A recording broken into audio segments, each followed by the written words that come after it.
நீண்ட இடைவெளிக்கு பிறகு உங்களின் ஒரு பதில்கள் மூலமா உங்களை சந்திக்கிறதுல மகிழ்ச்சி. ஆரம்பிக்கலாமா?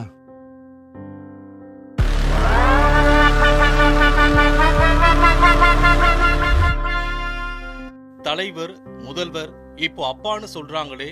கட்சிக்காரங்க இயக்கத்துக்கு தலைவரானதுனால தலைவர்னு கூப்பிடுறாங்க. முதலமைச்சர் பொறுப்பில் இருக்கிறதுனால முதல்வர்னு அழைக்கிறாங்க. இப்போ இருக்கிற இளைய தலைமுறை என்ன அப்பான்னு அழைக்கிறத கேட்குறப்பவே ரொம்ப ஆனந்தமா இருக்கு. காலப்போக்கில் மற்ற பொறுப்புல எல்லாம் வேற யாராவது வருவாங்க. ஆனா இந்த அப்பா என்ற உறவு மாறாது. அந்த சொல் என்னுடைய பொறுப்புகளை இன்னும் கூட்டியிருக்குன்னு சொல்லுவேன்.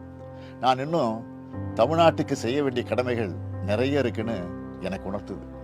பட்ஜெட் கூட்டத்தொடர் முடிஞ்சிருக்கு. தமிழ்நாட்டுக்கு இந்த பட்ஜெட்டால என்ன நன்மை கிடைச்சிருக்கு? தமிழ்நாட்டுக்கு இந்த பட்ஜெட்டால என்ன நன்மை கிடைச்சிருக்கு? தமிழ்நாட்டை முழுசா புறக்கணிக்கிறாங்க. கடந்த சில ஆண்டுகளாகவே தமிழ்நாட்டுக்கு எந்த நிதியும் இல்லை, பெயர் கூட சொல்றது இல்லை. மாநிலங்களை கம்பேர் பண்ணி ஒன்றிய அரசு வெளியிடுகிற எல்லா புள்ளி விவரங்களையும் தமிழ்நாடு சிறப்பாக செயல்படுறதா ரிப்போர்ட் கொடுக்குறாங்க. ஆனால் பணம் மட்டும் தரமாட்டேன்னு முரண்டு பிடிக்கிறாங்க. மாநில அரசோட நிதியை வச்ச திட்டங்களை பண்ணுன்னு சொல்கிறாங்க. மாநில அரசோட நிதியை வச்சு நாம் பல திட்டங்களை செஞ்சுட்டு இருந்தாலும் ஒன்றிய அரசோட நிதி பங்களிப்பு கிடைச்சாதானே இன்னும் சிறப்பாக செயல்பட முடியும். நம்ம பசங்க படிக்கிறதுக்கான நிதியை கூட கொடுக்க மாட்டாங்கன்னா என்ன அர்த்தம்? ஏற்கனவே கொடுத்துட்டு இருந்த நிதியையும் கொடுக்காம நிறுத்தினா என்ன பண்ணுறது? இப்படி ஒன்றிய அரசு தொடர்ந்து நம்மளை வஞ்சித்து கொண்டே இருக்கு. நாமும் தொடர்ந்து போராடிக்கிட்டே இருக்கிறோம். இதில் நம்மளோட உரிமையை கேட்கிறதையே அற்ப சிந்தனைன்னு ஒன்றிய அமைச்சர் சொல்றாரு. ஒன்றிய அரசில் இருக்கிறவங்களுக்கு மனசாட்சின்னு ஒன்று இருக்கான்னு கேட்க தோணுது. கல்வி, குறிப்பா பெண்களுக்கான கல்வி குறித்து தொடர்ச்சியா பேசுறீங்க, நிறைய திட்டங்களையும் அறிவிக்கிறீங்க. இந்த 4 வருஷத்துல என்ன மாற்றத்தை உணர்ந்திருக்கிறீங்க? நாம ஆட்சி பொறுப்புக்கு வந்ததிலிருந்து கல்விக்காக நிறைய பண்ணிட்டு இருக்கிறோம். கல்விதான் யாராலும் திருட முடியாத சொத்து.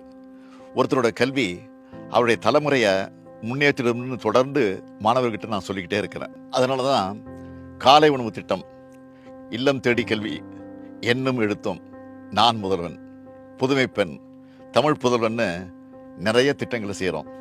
குறிப்பாக பெண்களுக்கு கல்வி அறிவு கிடைக்கணும்னு ஏராளமான திட்டங்களை செஞ்சுக்கிட்டு இருக்கிறோம். இதனால் ஏராளமானவங்க பயனடைஞ்சிக்கிட்டு இருக்காங்க. பயனடைஞ்ச பல பேர் பேசுகிற வீடியோக்களை நீங்களே கூட பார்த்துருப்பீங்க. இந்த திட்டங்களால் முன்னேறினவங்க எனக்கு கடிதம் எழுதுகிறாங்க. அதே போல் நான் கொடுக்குற அப்பாயின்மெண்ட் ஆர்டர் பெரும்பாலும் பெண்களுக்கானதாக இருக்கிறத பார்த்து நான் பெருமை அடைகிறேன். கல்விக்காக இன்னும் நிறைய செய்யணும்னு நினைக்கிறேன். கூட்டணி கட்சிகளின் கருத்துக்களை எப்படி பார்க்குறீங்க?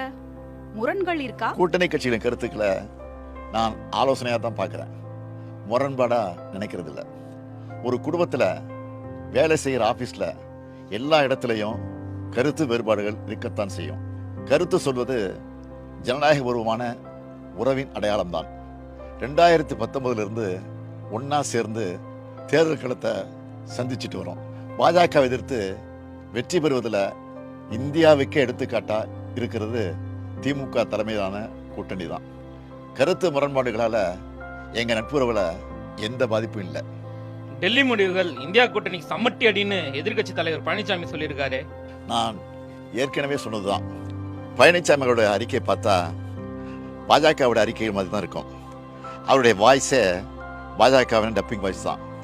நாம் கள்ளக்கூட்டணி சொல்கிறத நிரூபிக்கிறார் பழனிசாமி, அவ்வளவுதான்.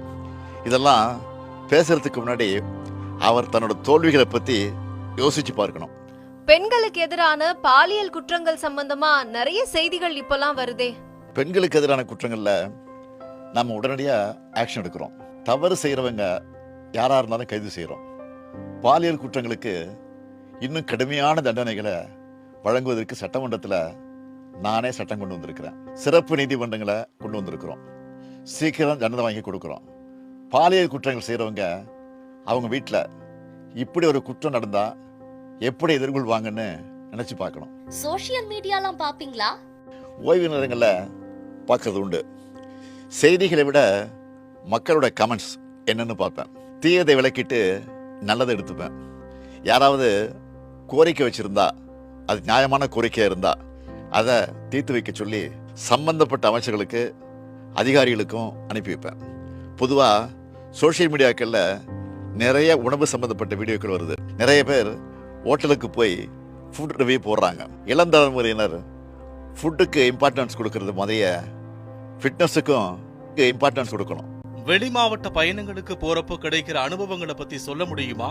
அரசு நிகழ்ச்சிகளையும் கழக நிகழ்ச்சிகள் மட்டும் கலந்துக்கிட்டோமான்னு இந்த பயணங்கள் இல்லை.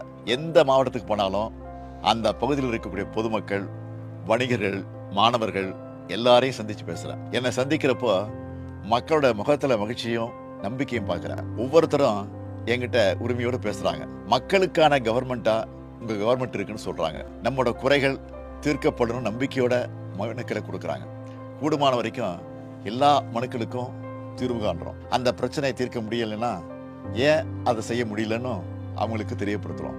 அதே மாதிரி அவங்க முன்வைக்கிற கோரிக்கைகளையும் தேவைகளையும் செஞ்சு கொடுக்குறோம். மொத்தத்துல இந்த வெளி மாவட்ட பயணங்கள் எனக்கு மன நிறைவா இருக்கு. இன்னும் சொல்லணும்னா புது எனர்ஜியை தருது. மணிப்பூர்ல குடியரசுத் தலைவர் ஆட்சியை அறிவிச்சிருக்காங்களே, மிகவும் காலதாமதமான முடிவு இது. அந்த மாநில முதலமைச்சர் பிரேம் சிங் அவரா ரிசைன் பண்ணல, வேறு வழி இல்லாம பதவி விலகி இருக்கிறார். 2 ஆண்டு காலமா மணிப்பூர் பத்தி எரிஞ்சுது. 220 பேருக்கு மேல மக்கள் பலியாகியிருக்காங்க. மாநிலத்தின் முதலமைச்சர் மேல நடவடிக்கை எடுக்காம ஒன்றிய பாஜக அரசு பத்திரமா பாதுகாத்து வச்சிருந்தாங்க. நடந்த வன்முறையோட பின்னணியில மாநில முதலமைச்சரே சம்பந்தப்பட்டிருக்காருன்னு இப்போ அவர் பேசின ஆடியோ வெளியாகி இருக்கு. அதை பத்தி விசாரிக்கணும்னு உச்சநீதிமன்றம் உத்தரவிட்டிருக்கு. கூட்டணி கட்சியும் பாஜக எம்எல்ஏக்களுமே அவருக்கு எதிராக திரும்பிட்டாங்க. இந்த நிலையில தான் வேறு வழி இல்லாம அவரை ராஜினாமா செய்ய வச்சு குடியரசுத் தலைவர் ஆட்சியை அமல்படுத்தியிருக்காங்க. பாஜக ஆளுகிற மணிப்பூரா இருந்தாலும் உத்தரப்பிரதேசமா இருந்தாலும் இந்த அளவில் தான் சட்டம் ஒழுங்கு நிலைமை இருக்கு.